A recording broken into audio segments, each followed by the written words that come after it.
Jesse, cue it up. Everybody in their places. It's time to go. Are we rolling? Yeah, we're rolling. Okay, let's get it done, everybody. Let's go. Hey, Ragan, how's my hair? Is it okay?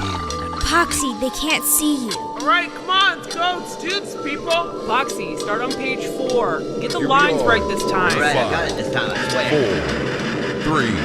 Come on. It's time for the Ghost of Hollywood. Well, hello, wall crawlers, and welcome back to the Ghost of Hollywood. I'm Poxy Leonard here with Miss Ragan, and tonight's episode is all about teeth, or more specifically, dental prosthetics. That's right. But for clarity, let me elaborate. Our friend Gary Archer, well known throughout Hollywood as a leading, if not the leading, dental technician, which means he's the guy responsible for all those crazy and occasionally subtle, but essential dental prosthetics you may have seen in more recent classic movies such as Mrs. Doubtfire or the Austin Powers series, and brand new movies and series like I Want to Dance with Somebody, Winning Time, Ma Rainey's Black Bottom, and Interview with the Vampire. And the list is endless, really. I mean, side note, which we will also discuss, is his work developing plumpers, which are objects that distort the character's face, so to speak. For a good idea of how plumper affects a character's look, think Marlon Brando in The Godfather. Anyway, more on that later. Also worth noting is Gary's current work on Interview with the Vampire, which brings his early career into light when he was tasked with creating all the prosthetics used in the original movie. And fun fact there, it's been rumored he actually corrected Tom Cruise's midline for that film, so keep an eye out next time you watch it. A little trivia there for us, yeah? Well, I read in the notes about it a little bit, and then Simon made me watch Top Gun the other night, so his Tom Cruise's midline kind of stood out to me the entire time as a result. You watched Top Gun? I won't lie, I passed on it my entire life until Simon said I had to see it before watching the sequel. Did you watch the sequel? No, the original will definitely hold me over for a while. Anyway, enough of that. Back to the teeth. So, it's time for a break, but when we return, Gary Archer will join us to discuss his business, career, and ongoing work as a dental technician in the movie industry. Stay tuned because you're listening to The Ghost of Hollywood. Are you interested in movies? How about cinematography or screenwriting? If so, then check out The Ghost of Hollywood for interviews with past, present, and future filmmakers from fan-favorite movies and TV shows right here on Spotify or wherever you get your podcast. And while you're at it, don't forget to visit our website and sign up for our monthly newsletter for all the latest updates and episodes at theghostofhollywood.com. Welcome back to the Ghost of Hollywood. I'm Poxy Leonard with Miss Ragan, and we'd like to introduce our guest tonight, Gary Archer, who has joined us to discuss his career developing dental prosthetics for major Hollywood film productions. Entering the industry more than 30 years ago, working as an apprentice for his father, Alan, Gary would make his Hollywood debut via Mrs. Doubtfire after being tasked with creating the set of teeth that would later fall out of Robin Williams' mouth, which I'm assuming also had to be designed to fit inside of the glass they landed in. With an endless list of titles to his name, Gary has more recently developed prosthetics for the use of special effects in movies such as Black Adam, Weird, the Al Yankovic Story, Elvis, Uncut Gems, and I Want to Dance with Somebody, to name just a few. He currently has more sets of teeth in production than I probably have in my mouth, and that's not including his day-to-day work outside of the special effects industry. And now that I've managed to get all of that out, I'd like to welcome you to the show, Gary. How are you this evening? Doing very well. Thank you so much for having me on. And thank you for joining us. All right, so I know you've completed a great deal of interviews where your early career has been a primary focus, but you're still incredibly busy working on new movies. That said, how has the industry changed for you and your workflow since the early 90s? One of the biggest advents that we've had is the introduction of digital dentistry, the fact that we no longer have to rely on standard dental impressions and gypsum models. We can now do things digitally with scanning, 3D printing, and digital design, which has incredibly helped our workflow, as we don't necessarily have to have the talent in front of us to create prosthetics.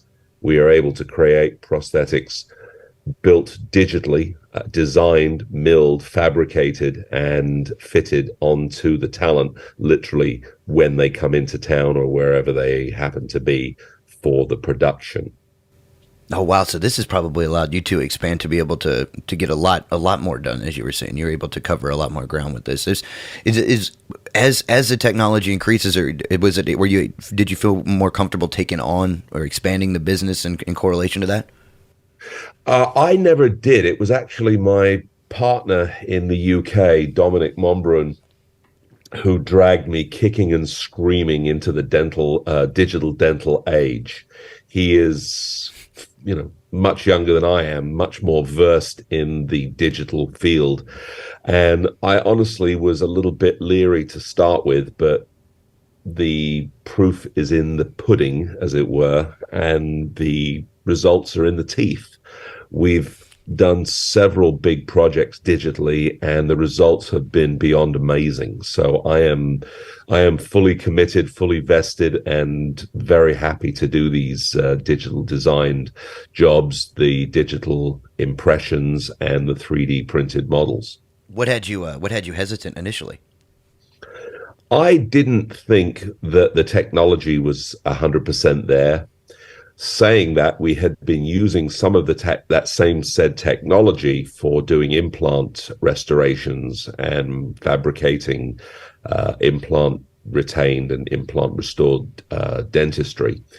However, the application on doing it for the special effects world was something that I had never really dipped my toe into.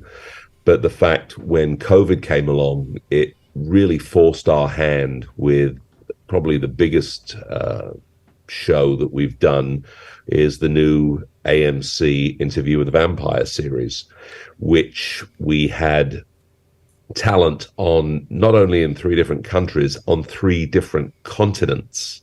And we had to fabricate teeth for them, many, many, many different types of teeth. And without the advent of digital technology, we would not have been able to manufacture the prosthetics. We wouldn't have had access to the talent to get their teeth impressions done. We would have ended up having to send stuff all over the world, sending it backwards and forwards. This way, when we did it, we were able to scan it, design it digitally, fabricate everything, and fit everything when they all came together in New Orleans 2 weeks before we started shooting. Well, in previous interviews, you mentioned having made more than 100 sets of teeth for the movie Interview with the Vampire. So, working on the current series all these years later, can you tell us about your collaboration with Jack Charlton and Dominic Mumrone on this project? I certainly can. Jack Charlton is down in Australia, is an incredibly talented dental special effects technician and a good friend. Dominic Mumrone in the UK is my erstwhile partner, which we have started collaborating on several transatlantic projects. I brought them in to the production after Howard Berger up at KMB, legendary makeup designer and makeup fabricator, asked me to head up the dental department on the new series. For me, it really came as a bolt out of the blue. I knew that, obviously I'd done the original Interview many years ago, doing all the teeth for Stan Winston. And when Howard contacted me and asked me if I'd like to do it, I was beyond thrilled.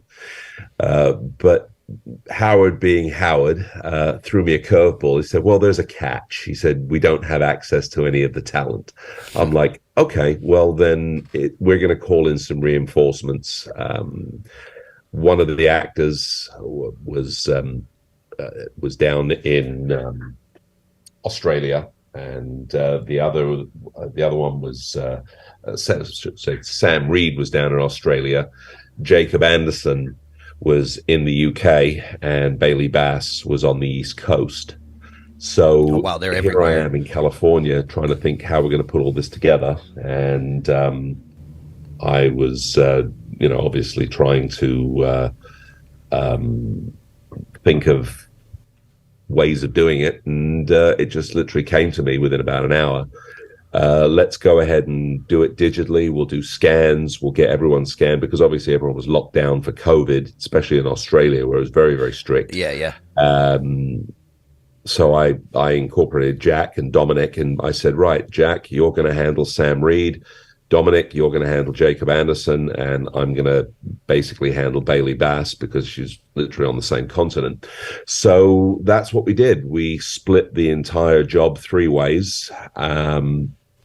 We went with some designs. We manufactured many different designs of teeth, so the directors, producers, the powers that be could view different looks. We literally sent both Jacob and Sam boxes full of different teeth, and they would actually do some of the initial fits in front of Zoom meetings with the directors, producers, and the makeup people. And we finally decided on just the classic vampire single fangs on each side. And as I'm sure if you've read any of Howard's writing, Howard Berger and Tammy Lane, who was the makeup department head, basically took a look at all the different looks, and they said, no, we want to go with the single fangs because we want to make these vampires beautiful, as opposed to the Nosferatu type vampire. Okay. So we went with the single tooth fangs on each side, and we made various different lengths for various different moods. And obviously that's makeup designing is something that's way above my pay grade, and I just make the teeth that Jack, Dominic, and I are just small cogs in the wheel. We just make the teeth for the makeup designers as per the spec.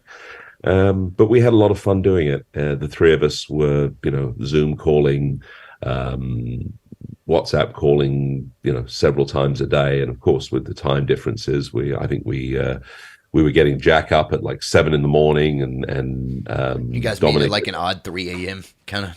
Oh, it was all kinds of there was all kinds of strange times. I mean, I'd be up sometimes in the middle of the night talking away. I'd have to go out at home in my office. We're having a 3-way confab about various different designs. How are we going to do this? How are we going to do that? And but it all came together. It all came together beautifully. And if anybody is out there has seen the new series, I really hope you like it.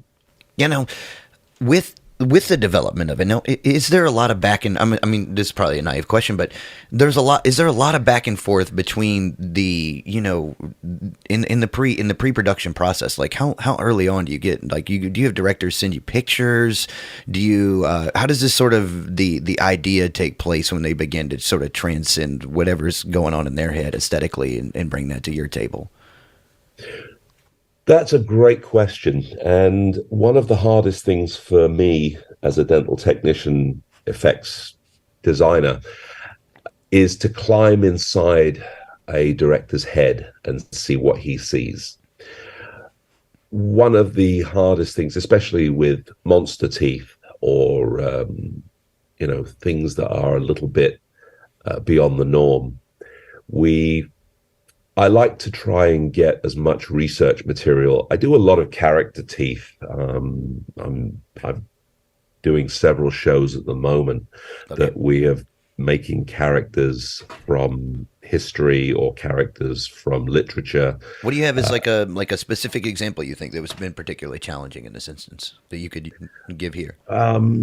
Yeah, we're doing some stuff right now for a show called Capote's Women. And with Diane Lane and Naomi Watts, and they're playing specific characters from history. And these specific characters had specific looks about them, and they wanted their teeth to, match what they had. I just did a piece for a Cold War era film where we have an actor playing Nikita Khrushchev. And if anyone has ever looked at any pictures of Nikita Khrushchev, he had pretty jacked up teeth, obviously for that time in Russia. Yeah. So what we had to do, we had to make somebody look bad. With not bad, but it was to. You're trying to bring a realism to it. That's what I was going to ask, because you do this a lot with you've had to do this with Jonah Hill and Wolf of Wall Street. You've got John C. Reilly and Winning Time with Jerry Buss, and then Whitney Houston's been a big one you've recently done. That one is going to be huge. Naomi Aki is playing Whitney Houston, and Naomi is an amazing, amazing actress. I was contacted by the production company almost a year and a half ago. Okay. They had started. It's the same production company that did the Bohemian Rhapsody. So these guys are pretty big time. And they contacted me and they said, "Look, we got your information. We've had Naomi Aki, who's going to be playing Whitney Houston. We had somebody else make some teeth for her, but they really don't look good. They're not what we want. They've made a bit of a mess of it." And so they approached me and they said, "Well, would you like to take the job on?" I said, "It'd absolutely be a pleasure to do it." Now, the thing was, Naomi was in the UK at the time. So that's where my partner, Dominic, came in. I said to Dominic, right, I need to get a really good scan of Naomi Aki. The production company said, "Oh, well, we've got the molds and the teeth that were made." And I said, "I'd rather not use molds from somebody else. I've got no idea what they took them in, how they were done, what was done on them." I said, "You can send me the molds and send me the teeth, and I'll take a look at what was done." And I took one look at what they had fabricated before, and they went straight into the dustbin. I figure it would be kind of difficult to have to kind of pick up in the middle of somebody's work. What about, for instance, because with the teeth too, where say something like in the Weird Al Yankovic story. Now, Tiny Tim, did you have to do the teeth for Tiny Tim's characters? Because those are almost, again, like those bizarre, distorted teeth, but very specific to a real person. No, we didn't do those. We helped out with the signature gap between. Okay. Between Al's teeth, and that was basically all we did. Was I'm sorry, between Madonna's teeth. She, I don't know. Sorry, I'm getting there. I'm getting my storylines confused. You're all good. You're all good. Do your thing. Yeah. So yeah, we just basically gave the gap that Madonna had, so we could so that the makeup artist could go ahead and make her look more like Madonna. That was just a real small, simple gag that we put together for them. But just backtracking to the Whitney Houston. Yeah, sorry, I didn't mean to pull you off there. Excuse me. Piece. No. Naomi has a very signature gap. If you've ever seen Naomi's smile, she has a very signature gap between her two front teeth. So we had to hide those, and then obviously copy the teeth that Whitney Houston had. And Whitney had very, very white, very broad smile, very big smile. But the biggest challenge of all was making it so that Naomi could sing, because all of that stuff dialogue is hard. Singing with fake teeth is even harder. So we had to make sure that these were perfect.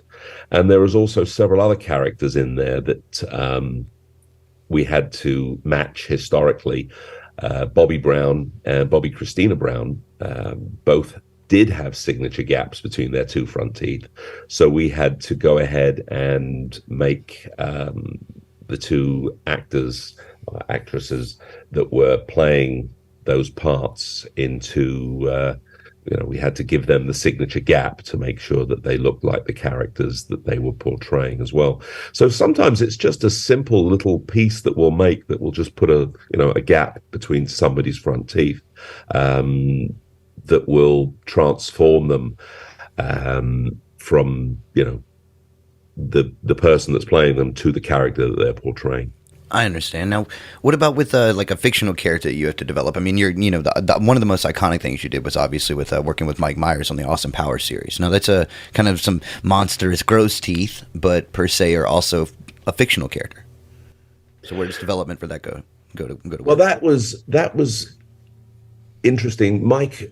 I met Mike when I was first asked to do the project, and he basically came over to the shop at the time. I was over in North Hollywood at the time, and he came in to see us, and he said, "Look, well, this is what I want. I want these prototypical 1960s British teeth." And he had this book, and for the life of me, I can't remember the title of the book, but it had a bunch of people in there from history that had these just really horrible looking smiles. And I want to say, I think it was a book of British politicians. Now, I don't know why I say that, but I just got a funny feeling it was. But we looked at the book together, and he said, I like this and I like that. And I took a look at the book, and I kind of sketched out some ideas. And I actually, that night, I went over to my local pub over here in Woodland Hills, and I basically sat in there, and I brought my sketch pad down, just a little pad, and I was doing some drawings. And I had some people in the pub, some friends of mine that I knew, and, being British, Scottish, and whatnot, they had less than sterling, less than perfect teeth. All right. And I sat and looked, and I did some sketches, and I kind of came up with some composite ideas. And then we made up a test set for Mike. And the test set that we made, he said, that's it. They're perfect. Don't touch anything. Don't change them. Don't alter them. Don't do anything. They're perfect right out of the box. So we went with it, and we had 3 different levels of bad. There was bad, there was very bad, and there was horrifically bad. And if you watch the movies closely, you'll notice in certain scenes his teeth are not as bad as each other's. And I think this was something that when they were doing certain scenes, when he's doing a sensitive scene, his teeth are not as bad as when he's doing an action scene. And then obviously, as you know, as the timeline goes along, he gets his teeth fixed. I believe it was Austin Powers 2, he gets his teeth fixed, and then he goes back through time and he gets his bad teeth back. And it's pretty much the same thing they did in Austin Powers 3, because I think they realized that Austin Powers, without his signature teeth, is Mike Myers in a pair of glasses. Yeah. And it doesn't necessarily portray the character. So I think that's kind of why they do that whole timeline, that timeline shuffle, for lack of a better word. But no, when we get asked to make certain teeth for things, I will ask for some ideas. I'll try and get some sketches, some pictures. What exactly are you looking for? And this is where a lot of the makeup designers come in. They'll turn around and say, right, this is what I want. And they'll give me a sketch. A lot of times they'll actually give me a sculpt. They'll do a clay sculpt of what they are looking for. And then I will, take that clay sculpt and I will transfer it into something that the talent can wear comfortably, that looks good, that is comfortable. They can talk, they can act. It doesn't hurt them. One of the biggest things that I pride myself on is making teeth comfortable. I've seen a lot of things out there that have been made for people that were made by folks fabricating pieces. They're not dentally qualified. Not that they necessarily have to be, but sometimes if you make things without necessarily knowing your dental morphology, how the mouth is, where you can put retention, where you can't put retention, you get prosthetics that are less than perfect. And I've had many an actor or actress come in and say, I had teeth made on a prior show and they really hurt me and they were horrible and I couldn't wear them and they were uncomfortable and this, that, and the other. And I've, I don't wish to, sound my own horn, but whenever I've had people come back to me, they said, these are the most comfortable teeth I've ever worn. I didn't even realize I was wearing teeth. I forgot. I went out to lunch. I ate with them. I broke them because they're only plastic. They're not designed for eating. And that's happened on multiple occasions. Yeah, I was going to ask you about when that happened with Anthony Hopkins, apparently, like the prosthetics you made him. He broke his a lot, you said, previous interviews. Tony he was terrible about that. And bless his heart, I loved him to death. But he would call me up and say, I'm so sorry, Gary. I've broken a set of the teeth. And I'd like, no problem, just send them back and we'll sort it out. And that's why I usually make multiple copies of the teeth. How many would you say you have to typically make per?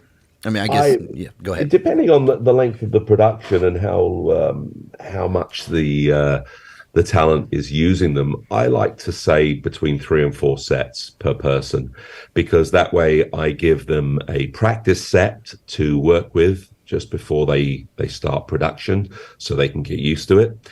Then the makeup artist will get 2 sets, which will be backup 1 and backup 2, because what will end up happening, the talent will really like the practice set. That'll be their favorite set. The makeup artist will get 2 sets, and then I'll keep a set back here at the shop just in case something goes wrong. They disappear, they get broken, who knows. I've had teeth disappear off of shows. The makeup artist swears, they put them away at night. They put them in the drawer the next day. How many times have you found them signed on eBay like 6 months later? Has this happened? Some of my work has turned up at auction houses. I've seen some of my stuff, many years later on the under the hammer, and I'm like, oh, that's interesting. I wonder where those came from. Because as you know, if you've ever worked around the film and television industry, when a show wraps, all of the assets of the show, which is, costumes, prosthetics, makeup stuff, it all goes into big boxes and tubs, and it gets stored in a warehouse and eventually gets thrown away. Yeah. So it's a terrible waste. And I think that's what ends up happening. Somebody ends up buying the stuff before it gets thrown away. It sometimes goes to auction houses, and someone will just buy it, and they'll just say, okay, here it is. Here's this big box of stuff from this film. Someone will make an offer, they'll buy it. It'll end up getting passed on to auction houses, and that's how some of this stuff ends up in private collections. Well, are you typically on set in case any issues arise with your teeth?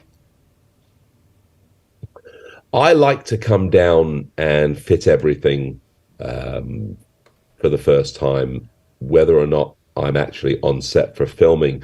I will come down, make the fittings, do my fittings personally. I really prefer to do that because many a times I've sent things out, and there is a minor adjustment period that is needed. Sometimes I just need to take a handpiece and a burr and just trim a little bit.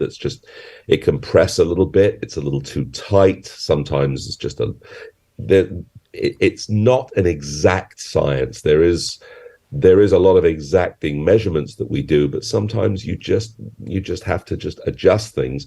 So I like to try and get to set and or to pre-production, and just to make sure everything fits. I would say 98% of the time, everything just fits. Click, boom, goes straight in. How does it feel? Feels great, no problem. And I've traveled across the country doing that. When I just did a film for making some teeth for Glenn Powell, and traveled down all the way to New Orleans, took 2 huge cases of equipment with me to do any adjustments, fabrication, modification that needed to be done. Yeah. And literally the fitting time going down there was, it was 5 hours travel, a full day of pre-production. Literally my fitting time was less than 20 minutes. That's all it took me to fit the teeth, adjust the teeth, make any changes to anything that the makeup artist required.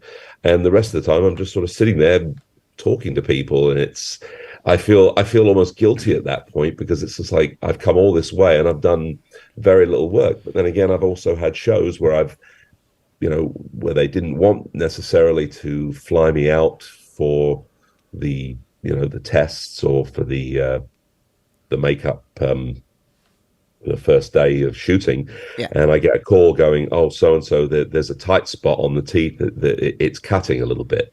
Okay, well, I'm not there. I can't fix it. So you now have to find I've got to go through my Rolodex, my files, and find somebody that's in the area that knows how to adjust a set of teeth. And literally it's a 2-minute adjustment, but it's not something that most people are comfortable doing. So it's very wise to have to spend the money to bring a dental professional down onto set as they would with someone that's doing contact lens technicians. But a lot of times they don't. They turn around and say, "Oh no, we don't want to spend the money," and Well, occasionally they regret doing it. You've had some movies though where these things can be a little more intricate. Say I know in Get Rich or Die Trying you've got like removable components to teeth. Now say like dealing with multiple takes where you have these teeth that say somebody's got to get their mouth knocked to shit. They get their mouth knocked out, whatever, their teeth knocked out, and you've got to reset these. Do you make multiple prosthetics for this? How does this go in detail?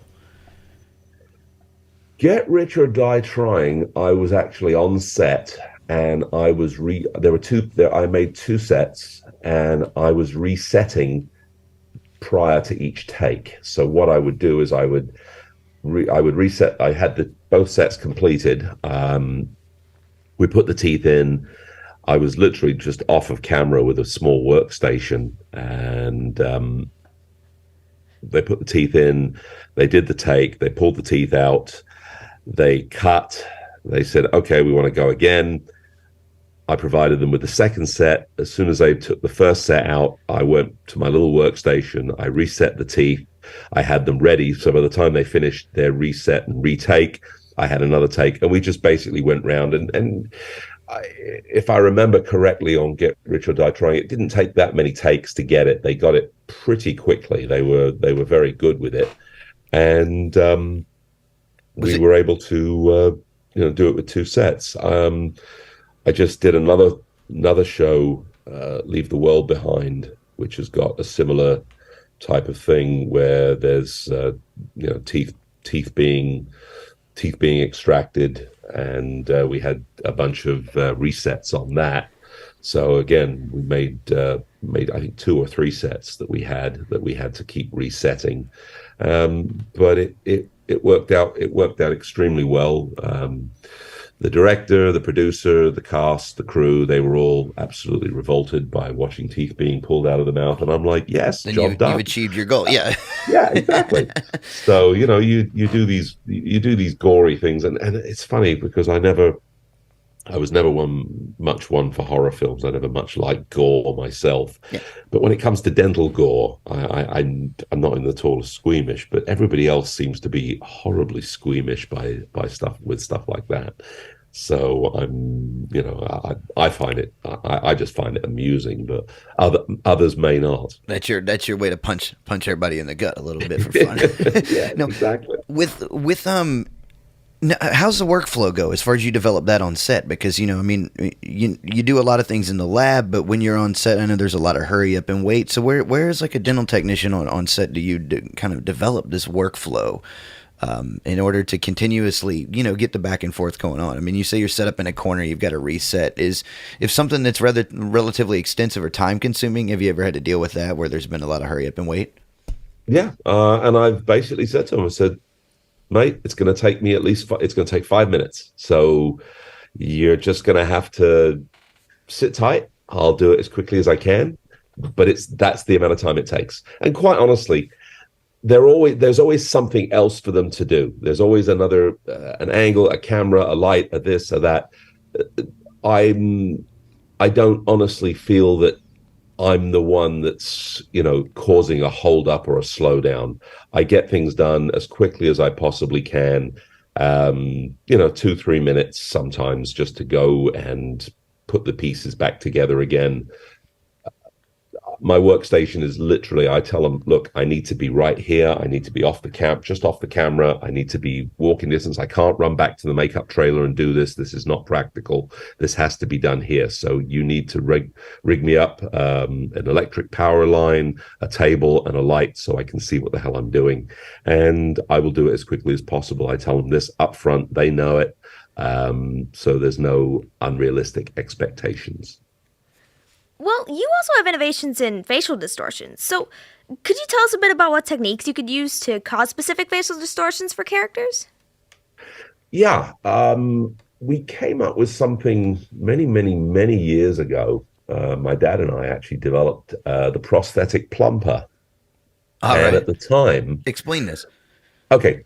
A prosthetic plumper was a piece to give somebody's face a little bit more bulk. Now, The original prosthetic plumper was invented by Dick Smith, a famous makeup artist who I never ever had the opportunity to work with or for. But if you remember the Marlon Brando Godfather, um, I never saw these prosthetic plumpers till many years later. And what we had done, my dad and I, because we had been making cast chrome partial dentures for years, we used a cast chrome subframe to hang acrylic on. Now, I believe Dick Smith did it with plastic and wire. We took it one step beyond and made a chrome subframe that went in the mouth that that we hung our acrylic on. And then after a while, I came up with an idea which was even better, which enabled us to make a plumper without any metal in whatsoever, and it's done on a vacuform base with flexible clear acrylic or flexible pink acrylic we use, and then we can add or take away to give someone more jowls, to give them a fat lip, to give them a fuller face. And I've done this on many shows, and a lot of times you don't even realize that someone's actually wearing a plumper, because it's like it makes them look just a little bit different, sometimes older, sometimes to make them look younger, if they've lost weight, if they've gained weight. The wonderful Zohei got us down on This Is Us for many seasons. And when, obviously, as you know, in the show, characters went backwards and forwards in the timeline from when they were younger and older, and we would make plumpers, and we would make pieces for her to fit in. We obviously make the impressions and stuff on the actors and the talent and the actresses, and we would make these pieces for Zoe to make the actors and actresses look older, younger, heavier, lighter, depending on what we did. So that's the concept of the prosthetic plumper. Well, previously you mentioned working with other special effects artists or subcontracting certain projects. Now, outside of your recent work on Interview, can you tell us about a situation where both have occurred during your career? Yeah, pretty much all of the shows that I've worked on, I get contacted by makeup artists to manufacture pieces for them. Sometimes it'll be production companies, but most of the time it's makeup artists that know me. They'll get a script, they'll see something in the script, they'll say, okay, we need some teeth on it. They'll pick up the phone, send me an email. Are you available? Can you make this? Can you make that? We need a set of fake braces. We need somebody that has a tooth knocked out. We need a gold tooth. We need a silver tooth. We need a gold grill. We need you name it. We get asked for it. So it's a lot of the effects shops now. A lot of the big effects shops like to keep things in-house. They do these things themselves, which is they're multi-talented people that work there. They do very good work. Not necessarily dental technicians. They've got prosthetic artists, manufacturers that work in them, and they do some wonderful work. There's some really great guys out there, but there's certain things that they can't do. They can't work with gold. They can't work with metal. In fact, are there like specific regulations against this, or are they just unable to do so? They're not. They just can't. They don't have the ability to do gold castings. They don't have the ability to do metal casting. They don't have the ability to do, silver casting. It's just not something that the effects shops are set up to do. When you do casting, you need to be waxing and spruing cases. You need to know how to invest them, how to burn out, how to cast metal. You need a centrifugal casting machine. You need oxyacetylene, or you need oxygas torches for melting the metal. You need to know what temperatures metal melts at. Gold melts at a lower temperature than some of the non-precious silver. So you need to know how long to burn things out for. So it's things like that effects shops just cannot and don't do. The one thing that I do, I have personally issues with is some of the grill artists that make gold grills. I've seen some horrific damage that has been done to people's teeth by having people make them gold grills out of metal and fit them on teeth, because the people that do that have no idea of undercut, how to block out, how to do these things safely. And I've actually witnessed firsthand dental injuries because of improperly made gold grills and gold teeth. So we actually came up with something a couple of years ago called safety grill. All right, elaborate on that. A safety grill is basically a gold grill with a very, very thin acrylic sandwich in it, which basically protects the fragile tooth structure from hard metal. Okay. Now, normally, and I'm going to kind of put my dental cap on here. Oh, that's okay. I think this is interesting. Let's get technical, but I have to be a student here because I don't know a lot, so we're listening. Okay. Normally, when we make fake teeth for an actor or actress, we're making them out of acrylic. Okay. As you know, acrylic, especially when it's very thin as we make our teeth,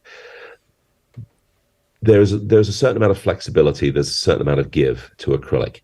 And if you make a set of acrylic teeth and they, for whatever reason, they don't go in right, they don't come out right, if the talent pulls them the wrong way, what's going to break? The teeth are going to, the plastic teeth are going to break before you do any harm to your enamel on your own teeth. Your enamel is pretty hard because, think about it, you're biting down with, thousands of pounds per square inch force every time you take a bite of a sandwich or, chew a steak or a piece of fish or something like that. So consequently, with plastic teeth, you're going to break the plastic teeth before you break your own. Now, you go ahead and you have a metal grill made, and that goes over your, enamel on your own teeth. Yeah. Now, if that goes wrong, if you push that down, if it hasn't been made correctly, if there are undercuts in there, and that metal grill locks into an undercut, and you try and pull that off, and you all of a sudden that's locked in, you pull up, what's going to break? That metal certainly isn't going to break, but it certainly is going to break your teeth. And I've seen many a time broken teeth because of an improperly made metal grill. Oh, really? It's like it almost just like casts itself over it, like it stays to it it like basically it's adhering to it if it's not. Is that right? Yeah. Okay.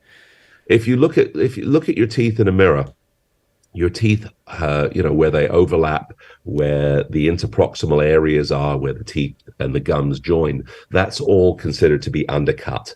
The bicuspids are taller at the top than they are at the bottom. So if you made a piece that went over and locked in, and you try pulling it out, or if you pull it out wrong, if you don't pull it out exactly as the path of insertion would be, it can jam, and you're likely to break a cusp tip, or the inside, the incisal edge of a central or a lateral, or a tip off of a cuspid. And I've seen it happen on many occasions, and it's it can result in it can result in damage to the tooth. It can result in the loss of a tooth. And if you're a makeup effects shop, that's the last thing you want to do, is see someone have a problem with a product that you've made. Especially in Hollywood, you don't want to damage somebody's teeth. So that's why we came up with something called the safety grill, which is a metal grill, but it has a thin layer of plastic inside it, which protects the teeth, which gives it a layer of cushioning. So again, that's one of probably the biggest reasons to have a dental technician on staff, on call, ready to do these type of things with metal. And the effects shops, they do. Many shows. Anybody that you see with metal teeth, 99% of the time, it's made by a dental lab, either myself or one of my compatriots will do them, because it's not really safe to go ahead and have people that make things that can damage people's teeth and put them in the mouth. So That's kind of that's kind of my soapbox for safety, really. Plastic teeth, yeah, you can get away with it. The plastic's going to break long before the real teeth, but with metal, it's not forgiving at all. Well, now with earlier you mentioned taking a big pride and comfort in the prosthetics. Now, how does this transition because you're talking about the safety grill, which obviously is designed in some ways for comfort as well. Did you take ideas or techniques that you had in developing previous prosthetics and transit and kind of bring that over when you were able to develop the safety grill? Yeah, it was just an idea that kind of came to me when we did the safety grill, because what I didn't want to do was in order to hold something in the mouth. Now, you're making an upper grill, you have to have it hook on somewhere. Otherwise, gravity is going to work against you and it's going to drop out. Okay. So you would have to figure a way of holding this piece in. Now, using the safety grill, the metal doesn't have to have any kind of undercut whatsoever, because the plastic is what holds the grill in. So the metal is just literally a facing on top of the grill that is held in by the plastic underlay, which goes over the teeth. So it was just something that had been in my head for a while, and developing it with Dominic, we kind of put it together, and it worked out really well. And now that's pretty much the only way I'll do metal teeth, is if they're on a safety grill. Now, with the prosthetics that you've made, some of them have been on, you've seen things like, let's say, Tom Hanks in Castaway. They're now on display in the Edmonton Prop Museum in Canada. Now, once you've made a prosthetic for a film project, and we've kind of already gone over this a bit, so I don't mean to be redundant, but you hand that prosthetic over. I know you keep copies of it, but do you retain any ownership in that item, or is it essentially property of the studio from that point forward? That's a very good question. I've never really gone down that legal path, but I do know that if I make a set of teeth and I deliver them to the studio, those belong to them. Anything that I make as an additional set, if I don't charge anybody for it, it's mine. So it's like teeth under fair use in a way. In a way. Now, could I turn around and start selling sets of Austin Powers teeth because I never charged the studio for them and I made extra ones? I probably would get myself in a lot of trouble, and there would be all sorts of lawyers banging on my door. So I just don't do it.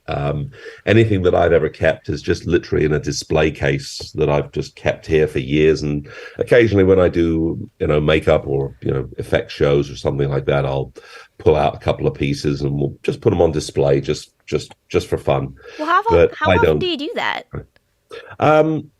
I used to do the IMAX shows many, many years ago, but I stopped doing those. I recently did a comeback at a Son of Monsterpalooza, and I'll be doing the big Monsterpalooza show next year. I was in the UK just recently doing the prosthetics event with my partner Dominic, which was an educational event talking about teeth to the makeup artists and the effect shops. Now, there was a little bit of disinformation that went on for a while in the UK. There was claims that only a dental technician can work on this stuff. Well, no, that's not entirely true. Dental technicians are, when it comes to making false teeth and dentures, yes, that's very, very true. But if you're making a makeup piece, makeup artists can make noses, they can make bald caps, they can do face casts. There's no reason for them not to be able to do dental stuff. So we've been basically turning around and telling people that they're able to go ahead and do this if they are so inclined. But if they are going to do it, make sure you do your due diligence and take the time to take some courses and learn dental technology, make sure you know what you're doing. And if you do it, make sure you practice and do it the best way you can. How do you deal with maybe deal with this in a poor way to word this, but say when you're, because there's a technical audience that you reach too, which is very aware of a lot of the goings on in the day-to-day processes of how this works. And then there's more of an audience probably like you would be speaking to with me. I'll say I don't want to cast out anyone else who would be naive to a lot of the day-to-day going on. How when you do public presentations do you approach this? And is there a point when, say, you run across someone who's, pretty well informed on both? Where do you detach there?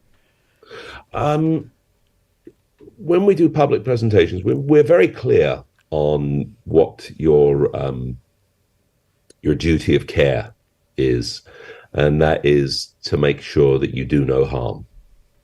First thing of all, right. We're very clear on who can do this, who should do this, and when to call in help, when to ask for help. It's a bit of a closed shop doing teeth. There aren't that many of us that do it.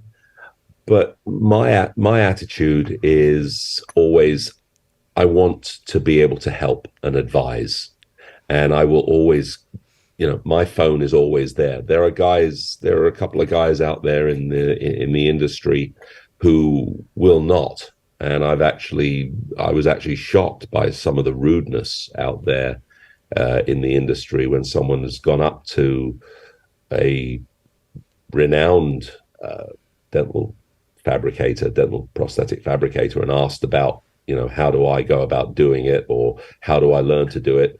And I was actually quite shocked at some of the answers out there that were given to them. It's just like, you can't, go away. And it's just like, no, that's not nice. Don't do that, because that's just being unpleasant. If somebody wants to learn to do this, I'm more than happy to help guide, answer questions, and put you on the track. It's not something that you can just sort of read a book and go home and do, but you will, if you really want to do this, you will learn and you will practice and you will take courses and you will practice and you will take, sit and make sets after set after set, and you will become very good at what you do. It's not a closed shop. Anybody should be allowed to do this as long as they do their due diligence and their duty of care. So you're coming up on 30 years in the effects industry with regards to Hollywood films. Mm-hmm. Do you ever see yourself stepping back or slowing down? Yes, I do. I think I'm going to do this for another few years until I get to a retirement age, and then I think I'm just going to just really just maybe retire. I do have a conventional dental lab where I sit and make teeth and dentures and partials and the like, and I do those regularly. I will probably stop doing that before I stop doing the effects work. Let's put it this way: if I'm capable and able to do the effects work, if I still want to do it, I will. It's not something that I'm going to turn around and say, that's it, I'm not doing it anymore, because there'll always be one show, one set of teeth that I'll want to make. There'll be one actor or actress that I'll want to do stuff on. If it slows down and I do, 12 projects a year, then I'm happy doing that. I don't need to do 30 or 40. It's like everything else. I'm happy to slow down. I've got a great partner in the UK, Dominic. He does some amazing work, and I'm sure there are people that are coming along behind me that will be more than happy to pick up the slack. I'm here, happy to do it while I can, but it's not gonna be forever. I do intend to slow down. I want to retire. I want to enjoy. I want to travel, and I don't want to be chained to the bench, and I don't want to be locked into a studio. I want to be able to retire and just enjoy my life. Yeah, you're a pretty big family man, aren't you? I mean, you have, yes. I saw you have twins, don't you? Yes, I have twins too. Oh, congratulations! Yeah, my twins are going to be turning 23 in a couple of days. Well, then in that case, will I survive? Is my question, because mine are only 10. Oh, you're past the hard part. All right. All right. That's good. That's good. Very much past the hard part. You're at the fun stage, because now what you get to do, you get to, I don't, do you have boys or girls? I have boys. Okay. See, now you get to buy them all the toys that you had when you were a kid, and you get to enjoy all those toys all over again. That's what I have. I do this often. I built an entire retro arcade in the hallway of my house with like the old Turtles machines and the Pac-Man machines. Yes, awesome. And now my children think it's 1985, and but we do but I did see that you had you were a family man and you had kids, so I know that that's a huge. Probably a huge influence on your life, especially. No, I want to tie this back in real quick. When you first started doing this stuff and you were apprenticing under your dad, how much personal time did you have to? Because this kind of fell into your lap with the stuff with Miss Doubtfire and Robin Williams, right? But when you're on your own time, I mean, like you talked a bit earlier about sketching and drawing and things of that nature. So you've got an artistic component to you that I don't think we've really talked about too much. Where did this come in, like in the hours of like trial and tribulation before it became something of a, before when you were in the game, when you were learning, what was that like? Well, I'm sorry, I'm not entirely following you. Sorry, like a person. Let me be clear. Like sure.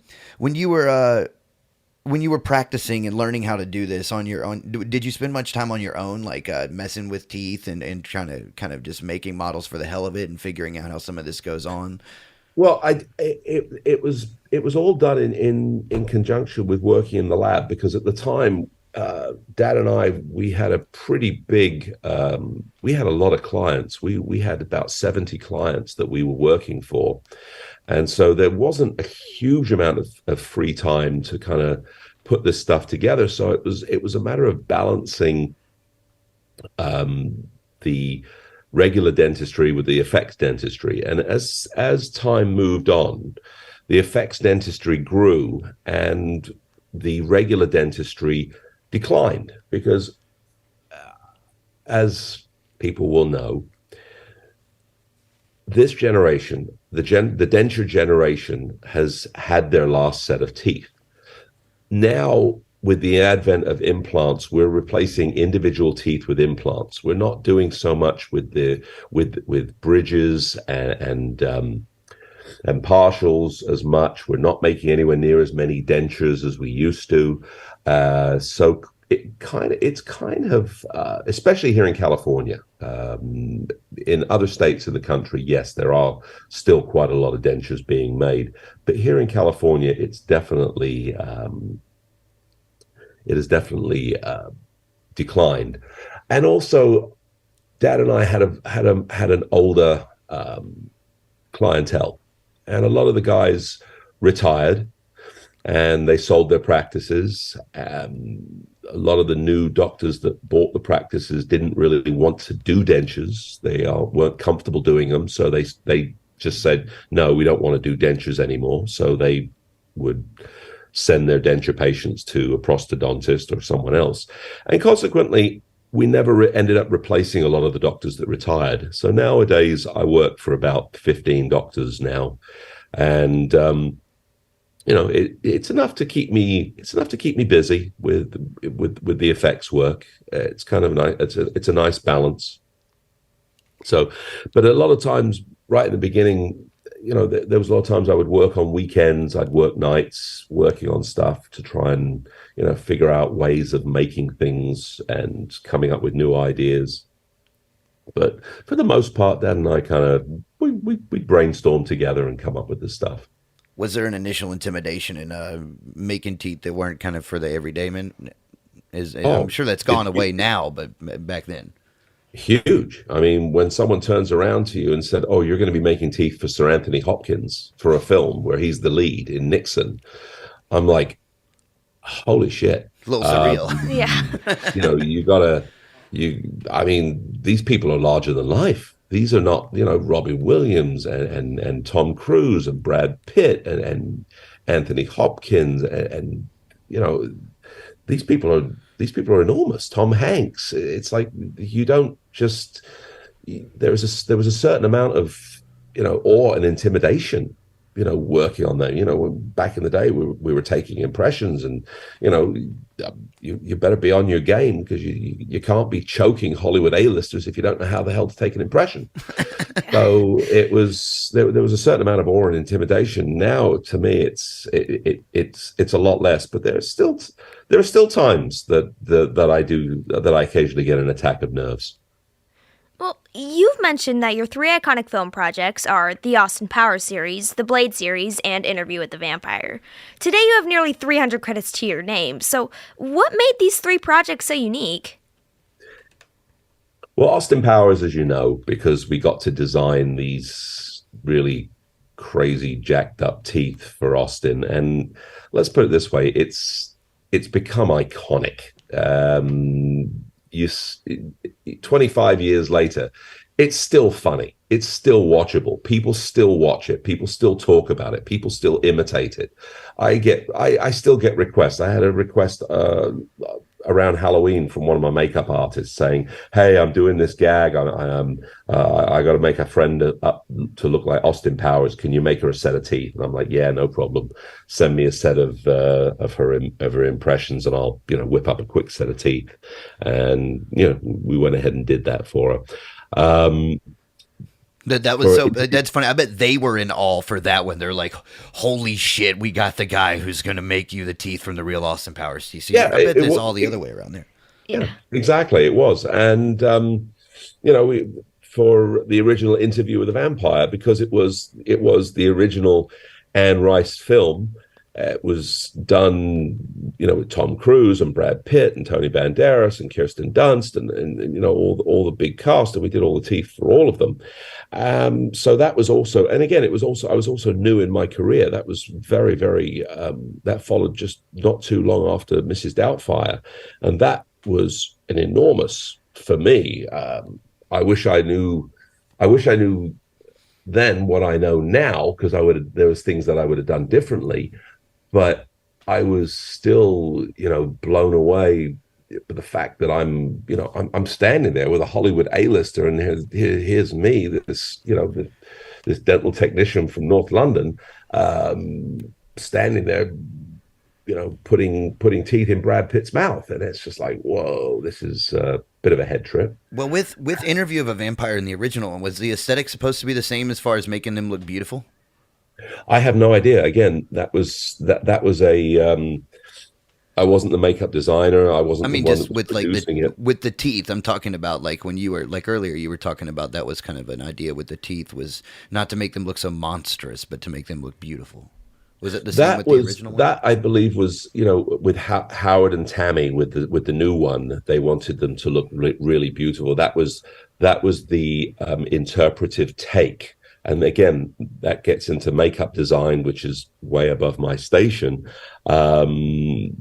They make these decisions. It's nothing to do with me.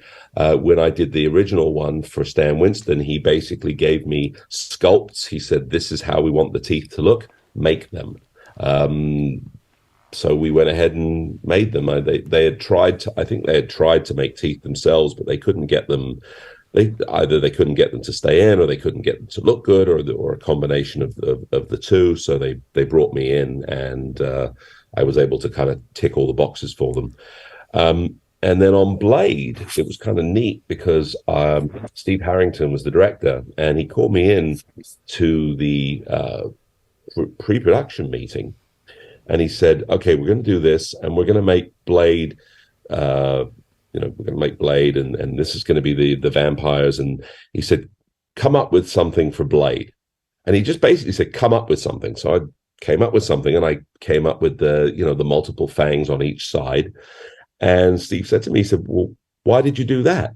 I said, "I don't know, because Blade's a hybrid." And he's like, "Okay, I like that answer. We'll go with it." And that was how I came up with the idea of it. I mean, it was just, don't ask me where I pulled the idea from, but I just did. It just kind of came to me. It looked neat, and it looked good, and Wesley Snipes pulled it off beautifully. He wore those teeth so well, and I don't know, it just became one of my favorites. And the fact that I was called back to again do all three of them, which was pretty cool. So stuff like that makes certain things my favorites. You know, there's been I've done so many, and there's been so many different looks. One of my all-time favorites is probably Viola Davis as Ma Rainey in Ma Rainey's Black Bottom. We were contacted by an effects shop to go ahead and make some gold teeth, and we made them and we sent them out, and they wore them, and the makeup team got an Oscar for best makeup. Oh, what was that like? I bet that was incredible. Well, it would have been nice if we'd have had a mention, but hey, you know, we're just, like I said, we're just small cogs in the wheel. We don't necessarily get the recognition. I saw where you had posted something recently where you had said something like where your wife had seen the dental technician, and then you had some kind of like other attachment to the credit that you were like, I don't even know what the hell that means. I'm doing. Yes, yeah. Yes, that was just me being a little bit stupid, because I watched the credits and I didn't realize the credits were in 2 rows, and they had me as prosthetic visual coordinator or something or other next to my name. But what I didn't see was to the left of my name, which my wife saw, because as you know, the credits are very small and they whiz by at ridiculous speed, and you can't always see them. So what had happened is they actually put my credit to the left of my name instead of to the right. And to the right was another credit, and then to the right further on was another name. And I didn't see that. So I took a picture of it on my phone, and I'm like, what the hell was that all about? And then my wife sat and watched it like 3 more times. She said, hey, dumbass, look over there. That's where your credit is. And I'm like, oh yeah, stupid. But I never took it down off Instagram. It was kind of funny, so I just kind of left it.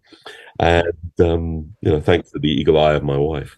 Now, as a dental prosthetics technician, what do you enjoy most when you observe your work, when you're finally able to see it on screen? I mean, I know you've mentioned this in several aspects, but if there was kind of like a general blanketed overview of when it finally gets, you know, because you say with like, I want to dance with somebody right now, there's commercials, you're seeing it everywhere, you know, and there's a lot of big shots, and you're definitely seeing lots of close-ups of her face, so teeth are right there. Yeah. How is that for you? I love it, because I know what went into making her look so good. I know what went into the makeup and the hair and all of the people that worked on it.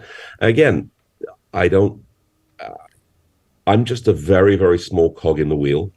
I was very, very happy to make the teeth, but I can't believe how much the makeup and the hair made her look like the original Whitney Houston.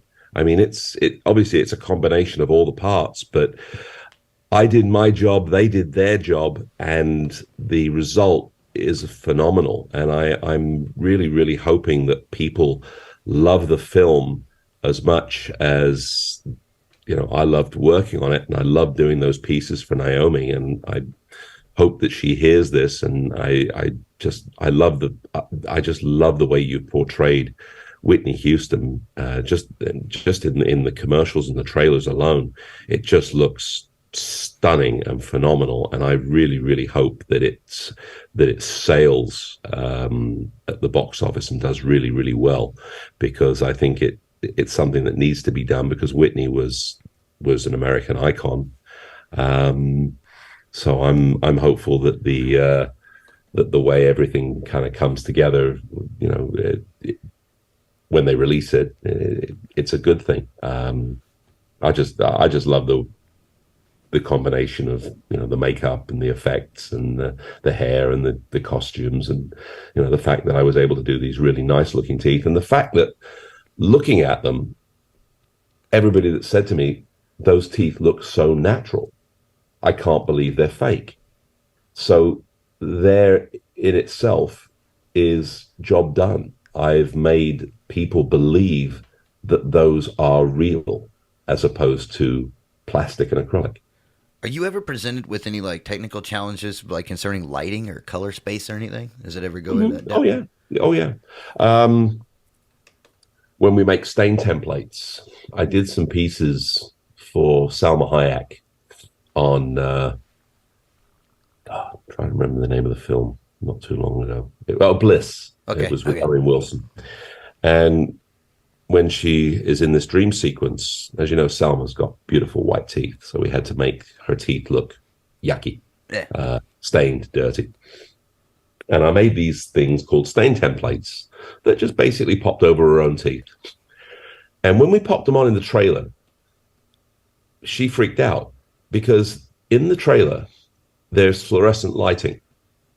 Fluorescent lighting can have an effect on some acrylics and make it glary, make it really reflect and look pretty glaring. And she had a fit. And I said, Selma, calm down. I said, put these in, walk outside, and take some selfies. Just wait until you get outside in natural daylight. You'll be fine. Sometimes people don't believe me when I say these things because as a dental technician, we used to do porcelain work when we used to make porcelain crowns. And we used to have color corrected lighting in the lab so we could get the shades exactly right. But a lot of times in the makeup trailers, they don't necessarily have color corrected lighting. And the fluorescent bulbs, again, can throw things off. So we are faced with certain challenges in that way. So we're pretty much able to negate them and, make people understand. But for the most part, under set lighting, one of the other things that there's always a problem when everyone says, oh, we've got to have them. They've got to have white teeth. We've got to have white teeth. I said, are you sure? I said, be careful, because if you go too white and you add the white light of, stage lighting, they're going to be so bright that you're going to hurt your eyes looking at them. You got like what's that gum commercial where it's like ding? I forget. Yeah, okay. Exactly. I've actually made pieces that they want. They want them that white. All right. And they look ridiculous. They look ridiculously overly white. Yeah. And we'll do them. And a lot of times we'll do them, and they go, "Oh yeah, they're too white." I'm like, "Okay, told you so." Send them back. It's easier to make things. It's easier to stain things darker than to make them lighter. So if they want to do it light, I don't mind. I can always make them darker. It's very hard to make something that's darker lighter. Yeah. All right. So, your father, Alan, who is your mentor and a longtime collaborator, had a huge impact on your life and career. Now, revisiting your time working together, what are some of the fondest memories you have in and out of the lab? Oh, well, Dad and I, we came to this country together in 1976. My mum, his wife, passed away back in 1975. And we were just the two of us for many, many years. I never knew what I wanted to do when I left school. I had no idea what I wanted to be when I grew up. And in some ways, I still don't. So it was Dad that said, you're not going to sit around doing nothing. He said, just come in and, we'll train you up. He actually had a bout with ill health when I was about 18, after just around the time I'd finished high school. And I basically ended up being in the lab, supervising, watching, making sure everything was running until he got back on his feet. And then when he got back on his feet, he said, stay. He said, you might as well stay and we'll just train you up and you'll be a dental technician and you'll always have a trade and you'll always be able to do, to make yourself a living because you'll always be able to work with your hands. And, we worked together and we lived together, just the two of us. It was, until he got remarried and then I got married and then we kind of went our separate ways, but we were roommates for many, many years as well. We were roommates, we were best friends, we were father and son, we worked together and it was just the two of us for many, many years. And, Dad was my inspiration. My dad was my legacy. And, as you know, we lost my dad recently after, a period with dementia and Alzheimer's, which is an absolute horror to see somebody that you love go through. I'm sorry to hear that. You see them just disappear into a shell, and in some ways, their passing is almost a relief because they're not suffering anymore. But no, my dad was, was my mentor and my best friend, and loved him very, very much. It's probably, if I could dedicate any one thing to him, it would be, the successes that I've had in this career are down to my dad, who inspired me. All right. Well, Gary, thank you for taking the time to join us tonight on The Ghost of Hollywood.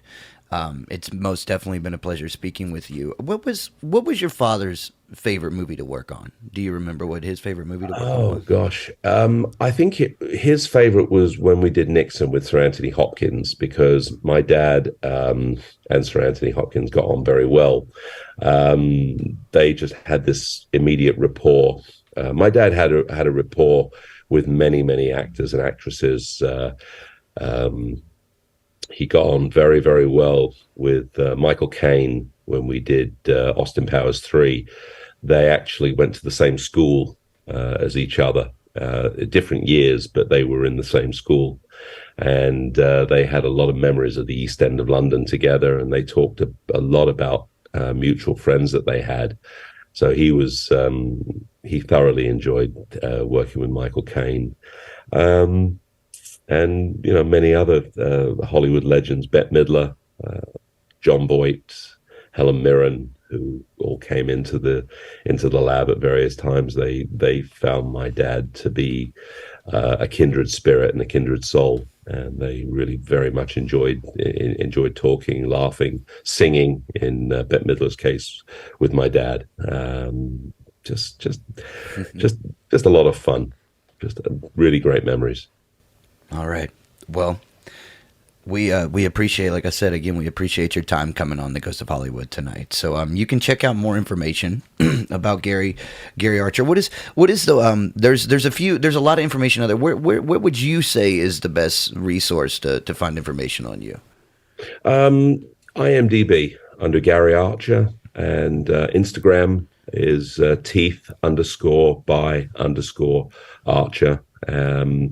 And there is stuff on the website, gaenterprises.net, and also that's also being revamped. We're going to be opening up another website, bitemakers.co.uk, bitemakers.com, Bitemakers International, and we're going to be putting all those together. I've seen some stuff. I must admit, websites are almost obsolete now. Everything changes so quickly. But my Instagram and IMDb are the best places to keep in touch with what we're doing. And if anybody wants, just reach out to me. Pick the phone up. You can reach me. My phone number is somewhat unique: 818-999-BITE, BITE, and you'll get a hold of me. Sounds good. Bite. I like that. I'm going to give you a call. All right. Well, you are listening to The Ghost of Hollywood. We will be back shortly. I'm Poxy Leonard here with Miss Ragan. Thank you, Gary Archer, for joining us tonight. It's been a pleasure. Are you interested in movies? How about cinematography or screenwriting? If so, then check out The Ghost of Hollywood for interviews with past, present, and future filmmakers from fan favorite movies and TV shows right here on Spotify or wherever you get your podcast. And while you're at it, don't forget to visit our website and sign up for our monthly newsletter for all the latest updates and episodes at theghostofhollywood.com.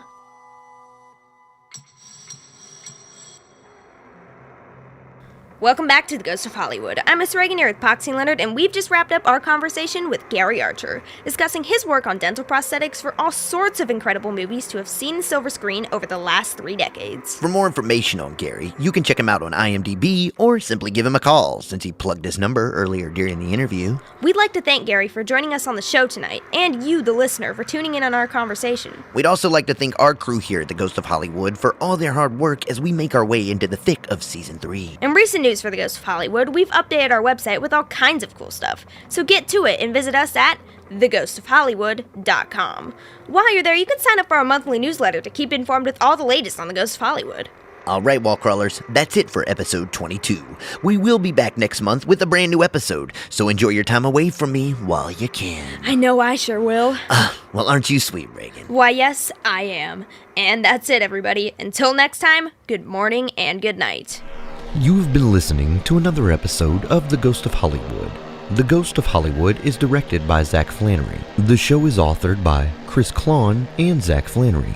Composition samples and score by Jesse Garcia in Pineapple Nightmare. Production management by Mary Flannery at the Electric Garden Company. And mastering by Grady Sizemore and Microphonic Meltdown in Portland, Oregon. For more information on The Ghost of Hollywood, please visit theghostofhollywood.com.